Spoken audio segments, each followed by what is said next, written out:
Buenas tardes, compañero. Mi nombre es Fernando Toribio Toledo Pérez. Ahorita actualmente me encuentro realizando mi curso propedéutico para el aprendizaje en el ambiente virtual 2017, como parte de que soy aspirante a estudiar la licenciatura de Derecho. Dentro de mi tema de investigación, mi investigación que realicé fue el referente a la cadena de custodia.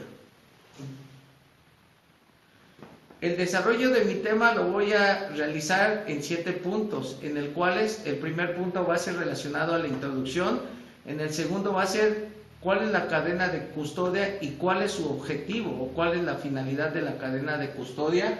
El tercer punto es cómo ha evolucionado la cadena de custodia. El cuarto punto habla referente al marco legal en el cual está asentado o cuál es el marco jurídico que define o que respalda la cadena de custodia. En el número 5 va a ser las etapas que preceden a la cadena de custodia. El número 6 es referente al registro de la cadena de custodia. Y como último punto vamos a dar las conclusiones del tema. La introducción. En el año del 2008 se dio uno de los cambios más importantes en el ámbito jurídico de nuestro país, ya que el antiguo sistema procesal mixto fue cambiado por un nuevo sistema procesal, el cual da la certeza de que vamos a tener una mejor impartición de justicia, ya que anteriormente los jueces daban mucho que desear de su actuar dentro de la impartición de justicia. ¿Qué es la cadena de custodia y cuál es su finalidad?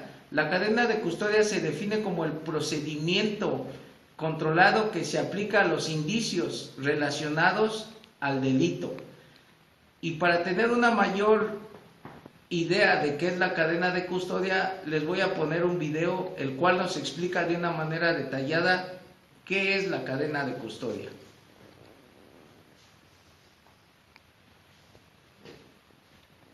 Hola y bienvenido a tu abogado virtual. En este video, cadena de custodia. Todos hemos oído hablar cuando se comete un delito de preservar la escena del crimen, pero pocos se han detenido a pensar que esta preservación no solo busca, como en las películas policíacas, reconstruir los hechos, esclarecer el crimen y señalar al culpable. La finalidad de los indicios es generar convicción plena en el razonamiento del juzgador al momento de dictar su fallo. Es imprescindible y de vital importancia preservar el lugar de los hechos, lo cual consiste en no alterarlo, con dos objetivos esenciales. Uno, inmediato, que busca conservar en su sitio original cada uno de los indicios o evidencias, tanto en las zonas cercanas al sitio en que se encuentre el objeto que se considera principal, o bien alrededor, sobre y por debajo de un cuerpo en caso de que haber cadáveres, con objetos que se localicen en la escena del delito. Y otro mediato, que establece las condiciones para reconstruir lo sucedido y determinar la verdad histórica con tanto apego a la realidad como sea posible, identificando al o a los posibles autores del mismo. Para realizar una efectiva preservación del lugar de los hechos se deberán emplear las técnicas adecuadas de acordonamiento, lo cual dependerá de cada caso en particular y de que el área sea abierta, cerrada o mixta. La acción de preservar el lugar de los hechos y o del hallazgo a cargo del personal de la policía no solo consiste en acordonar, sino en impedir que otras personas deambulen innecesariamente por el lugar, se manipulen objetos que pudieran servir de indicios o evidencias, alguien toque los cuerpos o restos humanos, se contaminen objetos en que pudieran encontrarse huellas dactilares, se toquen objetos sin el permiso del personal que resguarda el lugar, o se desechen objetos que pudieran tener relación con el hecho. No hay una norma que define exactamente qué área se va a acordonar. Sin embargo, en la práctica, dependerá del estudio preliminar, del lugar de los hechos y o del hallazgo. El área ideal será la que esté más cerca de donde se encuentre la mayoría de los indicios o evidencias. Hablando de lugares que se deben de proteger, podemos encontrar dos tipos, los lugares abiertos y los lugares cerrados. Los lugares abiertos, en los que se deben establecer dos cinturones de seguridad. El primero depende de las mismas condiciones de seguridad que priven, dadas las características topográficas y de alto riesgo. Este cinturón garantiza la seguridad del equipo de trabajo de los integrantes de las instituciones de seguridad pública que hayan sido solicitados por el agente del Ministerio Público, y los lugares cerrados, en los que se recomienda cerrar todas las vías de acceso, entradas y salidas para evitar el paso de personas.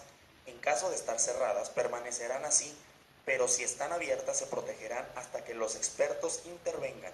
El objetivo final de establecer los cinturones de seguridad es preservar el lugar de los hechos hasta que al lugar acuda personal especializado que realice las investigaciones correspondientes y emitir así dictámenes periciales que permitirán la integración adecuada de la carpeta de investigación del Ministerio Público y asimismo, en su momento procesal oportuno, tales dictámenes influir en el análisis y emisión del criterio del mismo juez. Suscríbete a mi canal. La cadena de la custodia. En el marco histórico de la cadena de la custodia se desarrolla en tres momentos esenciales. Uno de ellos es la etapa equívoca, en el cual se caracterizaba por los juicios de Dios, es decir, se tenía la creencia dogmática de que Dios castigaba a los culpables y de manera contraria perdonaba a los inocentes. El segundo punto es la etapa empírica. En esta etapa empírica era en aquella en la que teníamos o contábamos con testigos. Principalmente estos testigos en esta etapa empírica eran manejados. ¿Por qué? Porque a ellos se les sometía por medio de tortura o de alguna situación como de ese tipo, a que ellos mismos testificaran, ya sea en contra del inculpado o ellos mismos en contra de ellos mismos, porque los mismos enjuiciados eran los mismos testigos. Y el tercer punto es la etapa científica, la que actualmente se está utilizando, ya que su objetivo principal es la obtención de medios de prueba a través de análisis de gente especializada en las diferentes áreas, tanto científicas como técnicas. ¿Esto cómo se hace? Pues por medio de análisis de todo el material o toda la evidencia que se ha recolectado en la escena del crimen.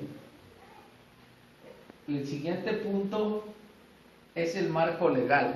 Como marco legal principal de la cadena de la custodia, pues obviamente tenemos a la Constitución Política. Como ya sabemos, la Carta Magna es la raíz o de donde emanan todas las leyes, reglamentos y demás normas que nos rigen como sociedad, ¿no?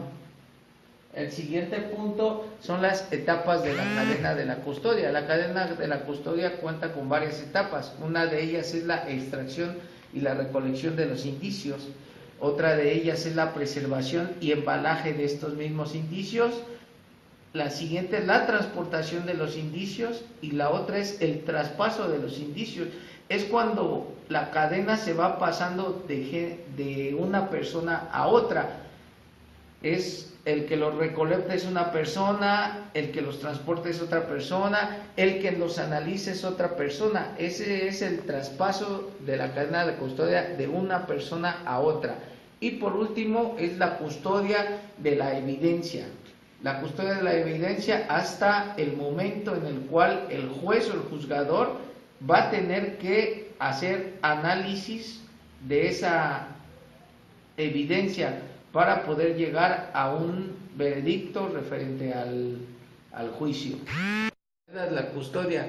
El registro de la cadena de la custodia principalmente nos sirve, es donde se integra la carpeta de investigación, donde se integra la fecha, la hora de cuándo se empieza el inicio de la cadena de la custodia, las evidencias, los datos más importantes desde el inicio hasta el término. Ese es el registro de cadena de la custodia, llevar un orden cronológico de todos los pasos o todos los procedimientos que se están llevando a través de los indicios que estamos utilizando.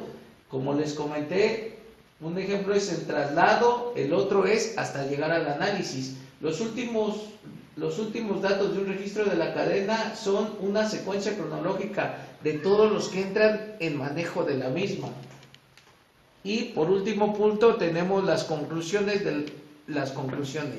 ¿Qué es la cadena de la custodia y cuál es su finalidad? Este es en teoría es el medio que permite que un juicio se lleve de manera justa. ¿Por qué? Porque se lleva una cronología muy estricta de todos los hechos, de todos los pasos que se están llevando a cabo con los indicios, de todos los análisis, de todos la gente que interviene, ¿no? Con la finalidad de que estén llevando a cabo una investigación consciente, coherente, una investigación objetiva. ¿Para qué? Para que cuando estos indicios lleguen al juez, pueda dar un veredicto mejor en base a todas las evidencias que tenga y las cuales tengamos la certeza de que son las reales, de que son las que se tomaron desde el principio en la escena del crimen y realmente tenga que pagar a aquel individuo que cometió el delito y no como anteriormente era o como lo habíamos puesto en las etapas históricas de la cadena de la custodia, que los testigos eran los que enjuiciaban de una manera más amplia en este caso al que se estaba juzgando. Eso es todo, amigos, y espero que les sirva de algo esta investigación que he realizado y nos vemos en la próxima.